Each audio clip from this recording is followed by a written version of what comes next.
Hello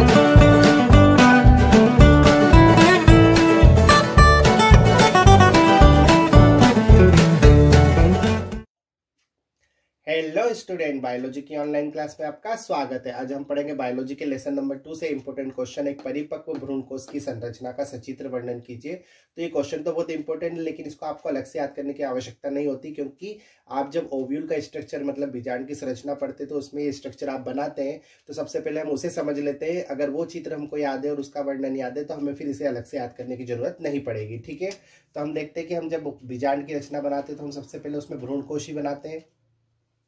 तो ये हमने बनाया, उसके अंदर भ्रूण कोश, इसके ऊपर हम न्यूसेलस जो बीजांड का मुख्य भाग होता है वो बनाते हैं। तो ये बनाया हमने न्यूसेलस, इसके ऊपर हम बनाएंगे इंटेग्यूमेंट्स मतलब बीजांड के आवरण बनाएंगे।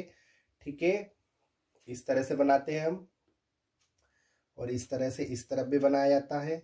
ये बीजांड के क्या है, आवरण है, जिसको इंटेग्यूमेंट्स कहा जाता है। और फिर हम इसको इस तरह से घुमा देते हैं पूरी तरह से, और इस तरफ ले आते हैं, और इस तरह बनता है हमारा बीजांड की रचना, जिसमें हम इसका नाम लिखते हैं भ्रूण कोश। और ये बीजांड का आधारी भाग होता है जो चेलेजा कहलाता है, और ये बीजांड का माइक्रोपाइल एंड होता है जिसे माइक्रोपाइल सिरा बोलते हैं।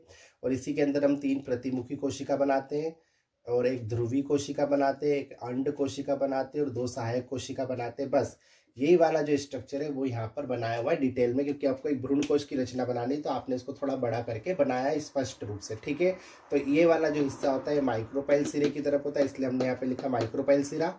और ये हिस्सा जो होता है वो चेलेजा एंड की तरफ होता है, इसलिए हमने इसको लिखा चेलेजा सिरा। ठीक है, तो ये कौन सा पार्ट होता है, चेलेजा पार्ट होता है जो आधारी भाग होता है, और ये माइक्रोपाइल एंड होता है मतलब बीजांड का मुख होता है, इसे बीजांड द्वार भी कहा जाता है। ठीक है, तो इसी को हमने शो करा चित्र में कि माइक्रोपाइल सिरे की तरफ होता है और ये चेलेजा सिरे की तरफ होता है। अब हम इसको समझ लेते हैं।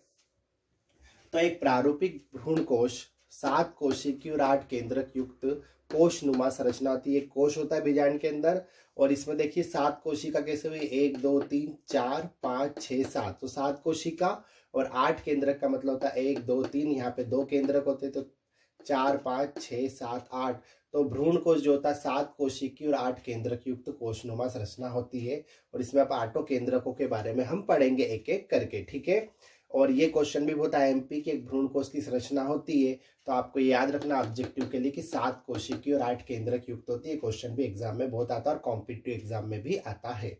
ठीक है, अब हम देखते हैं कि सबसे पहले देखते हैं बीजांड का जो माइक्रोपाइल सिरा होता है, वहां पर भ्रूण कोश में 2 क्या पाई जाती है, 2 सहायक कोशिका पाई जाती है, जिसके अंदर कुल केंद्रक कितने होते, 1 और 1, 2 केंद्रक उसके अंदर होते।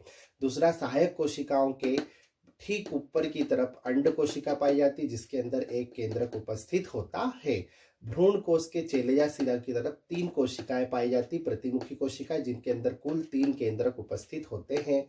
और भ्रूण कोश के केंद्रीय भाग में एक ध्रुवी कोशिका पाई जाती है, जिसमें कुल 2 केंद्रक होते हैं, जिन्हें ध्रुवी केंद्रक कहा जाता है। तो इसी तरह हमने चित्र में देख देख कर ही लिख दिया, इसका वर्णन करने की आपको अलग से आवश्यकता नहीं है। अगर आपको बीजांड की संरचना याद है तो भ्रूणकोश याद है, भ्रूणकोश की कोशिका याद है तो बस इनका वर्णन ही तो करना है कि क्या क्या इसके अंदर होती कोशिकाएं। तो ठीक है, उम्मीद है आप ये समझ गए होंगे कि एक परिपक्व भ्रूणकोश की संरचना का सचित्र वर्णन किस प्रकार किया जाता है। अब मिलते हैं नेक्स्ट वीडियो में नेक्स्ट क्वेश्चन के साथ, तब तक आप पढ़ते रहिए। Best of luck for your exam.